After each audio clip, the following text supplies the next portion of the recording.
مالوش حد. ده ايه بقى؟ مالك في مالي؟ مالك في مالي؟ ايه ماله مالك؟ مالك في مالي؟ بتكلمني ليه؟ تعالى اضربني تعالى. لانه وسع عمك. طب انت هتزيد مفيش حد وسع يوقع عمك. بس كده بص. مالك انت ومالي؟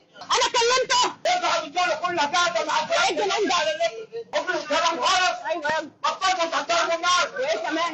وايه كمان؟ ايه العبث اللي بنشوفه ده؟ ومين اصلا اداك الحق انك تكلم بني ادمه بالطريقه والاسلوب ده؟ هفترض معاك جدلا ان البنت غلطانه، لبسها مش عاجبك، قعدتها مستفزه، سلوكها في ثقافه الصعايده غير مقبول، مين نصبك قاضي وجلاد في الشارع؟ مين ضحك عليك وقال لك انك واصي على البشر وان صوتك العالي ده رجوله او غير على الاخلاق؟ دي اسمها همجيه وتعدي سافر على مساحه غيرك. ربنا سبحانه وتعالى لما بعت سيدنا موسى وهارون لفرعون، فرعون اللي قال انا ربكم الاعلى، ربنا قال لهم فقولوا له قولا لينا لعله يتذكر او يخشى. وسيدنا النبي عليه الصلاه والسلام ربنا امره في القران وقال له ادع الى سبيل ربك بالحكمه والموعظه الحسنه وجادلهم بالتي هي احسن، مش بالتي هي صوتها اعلى وشخيط ونطر وزمر. وفي مره شاب دخل على النبي عليه الصلاه والسلام وقال له في وشه بكل بجاحه يا رسول الله ائذن لي بالزنا. الصحابه هاجوا عليه وكانوا هيفتكوا بيه زي ما حضرتك عملت كده بالظبط مع الست. النبي عليه الصلاه والسلام عمل ايه؟ زعق؟ لا. شتمه؟ لا. طرده؟ برضه لا. قال له اتحبه لامك؟ اتحبه لابنتك؟ بالعقل والمنطق وبهدوء تام لحد ما الشاب اقتنع وخرج من عنده كاره المعصيه. هو ده الدين، اقناع مش اخضاع، رحمه مش ارهاب. ومحدش يقول لي اصل ده كان راجل كبير ولازم نحترمه. كونك كبرت في السن دي عمليه بيولوجيه بتحصل لكل الكائنات الحيه، مش شهاده بطوله بتتحط على صدرك، ولا بيديك الحق انك تدوس على كرامه الناس. الشيب وقار مش رخصه لقله الادب. احترم سني احترمك، لكن تستغل سنك عشان تمارس عقدك عليا يبقى ما تلومش غير نفسك لما تلاقي رد الفعل بالمنظر ده. احنا في مصر عندنا فوبيا الاختلاف. شوف اي اتنين مختلفين في الراي في مصر، واحد اهلاوي واحد زملكاوي، الحوار ما بيبقاش نقاش، بيتحول لحرب وجوديه. يا جماعه ده احنا اتخانقنا مع بعض عشان سمبوسه ولا سمبوسك، لو اختلفت معايا تبقى عدوي، تبقى خاين، تبقى كافر، تبقى قليل الادب. مفيش عندنا ثقافه انت حر في رايك وانا حر في رايي. احنا لازم نصنف الناس، دي مش محجبه تبقى مش كويسه، ده عامل تاتو يبقى صايع، ومجرد ما صنفناك نبدا نتعامل معاك على حسب التصنيف ده. الغريبه ان نفس الراجل ده لو سافر بره هيتعامل مع كل الجنسيات والاديان والاشكال بقمه التحضر والابتسامه. بصراحه انا شايف ان البنت مش غلطانه. لازم في مصر نبدا نتعود ونتقبل فكره احترام الراي الاخر. يوسف ماي صن،